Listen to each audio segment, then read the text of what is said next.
Hello guys, അസ്സലാമു അലൈക്കും. എല്ലാവരും സുഖമായിട്ടിരിക്കുന്നില്ലേ? ഞാനിന്ന് വന്നിട്ടുള്ളത് ഒരു ഈസി സേമിയ പായസത്തിൻ്റെ റെസിപ്പിയുമായിട്ടാണ്. നമ്മളിത് കുക്കറിലാണ് എളുപ്പത്തിൽ തയ്യാറാക്കിയെടുക്കുന്നത്. കുക്കറിൽ 2 വിസിൽ മാത്രം മതി ഇത് എളുപ്പത്തിൽ തയ്യാറാക്കിയെടുക്കാം. പായസത്തിന് ആവശ്യമായിട്ടുള്ള സേമിയവും ജൗഹരിയും മാറ്റിവെക്കുക.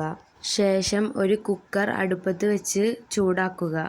ചൂടായ കുക്കറിലേക്ക് സേമിയവും ജൗഹരിയും ചേർത്ത് കൊടുക്കുക.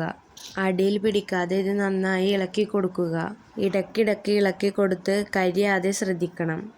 സേമിയവും ജൗഹരിയും ഏകദേശം വറവാവുന്ന സമയത്ത് ഇതിലേക്ക് ആവശ്യമായിട്ടുള്ള വെള്ളം ചേർത്ത് കൊടുക്കുക. വെള്ളം ചേർത്തതിന് ശേഷം ഒന്നുകൂടെ നന്നായി ഇളക്കി യോജിപ്പിക്കുക. ഇനി ഇതിലേക്ക് ആവശ്യമായിട്ടുള്ള അല്പം ഉപ്പ് ചേർത്ത് കൊടുക്കുക. മധുരം ബാലൻസ് ചെയ്യാനാണ് ഉപ്പ് ചേർത്ത് കൊടുക്കുന്നത്. ശേഷം കുക്കർ അടച്ചു വെച്ച് 2 വിസിൽ അടിച്ചെടുക്കാം. പിന്നീട് ആവി പോയതിന് ശേഷം കുക്കർ തുറക്കുക. ഇതിനകം സേമിയം വെന്തിട്ടുണ്ടാവും. ശേഷം ഇതിലേക്ക് ആവശ്യമായിട്ടുള്ള പാല് ചേർത്ത് കൊടുക്കുക. പാക്കറ്റ് പാലാണ് ഞങ്ങൾ ഇവിടെ ഉപയോഗിക്കുന്നത്. പാല് ചേർത്ത് കൊടുത്ത് ഒന്നുകൂടെ നന്നായി ഇളക്കി കൊടുക്കുക. ഇനി ഇത് അടുപ്പത്തേക്ക് വെച്ച് തിളപ്പിക്കുക.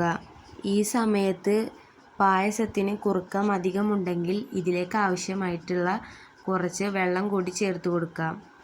ഈ സമയത്ത് ഇതിലേക്ക് 3-4 ഏലക്കായകൾ ചേർത്ത് കൊടുക്കാം. ഏലക്കായുടെ പൊടി ഉണ്ടെങ്കിൽ അത് ചേർത്ത് കൊടുത്താലും മതി. പായസം ഇടയ്ക്കിടയ്ക്ക് ഒന്ന് നന്നായി ഇളക്കി കൊടുക്കാൻ മറക്കരുത്. ഇനി നന്നായി തിള വന്നതിന് ശേഷം ഗ്യാസ് ഓഫ് ചെയ്യാം. ഇനി ഇതിലേക്ക് മധുരത്തിന് ആവശ്യമായ പഞ്ചസാര കൂടി ചേർത്ത് കൊടുക്കാം. നിങ്ങൾക്ക് ആവശ്യത്തിനുള്ള മധുരം മാത്രം ചേർത്ത് കൊടുത്താൽ മതി. ശേഷം പഞ്ചസാരയെ നന്നായി ഇതിലേക്ക് ഇളക്കി യോജിപ്പിക്കുക.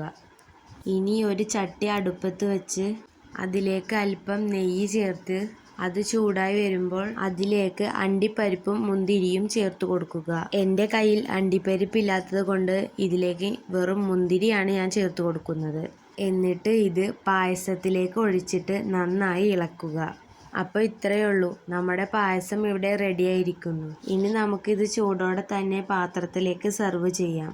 അപ്പോൾ ഇന്നത്തെ വീഡിയോ ഇത്രയേ ഉള്ളൂ. വീഡിയോ ഇഷ്ടപ്പെട്ടാൽ എല്ലാവരും ലൈക്കും ഷെയറും സബ്സ്ക്രൈബും ചെയ്യുക. കൂട്ടത്തിൽ ആ ബെല്ലൈക്കണും കൂടി ഒന്ന് അമർത്തുക.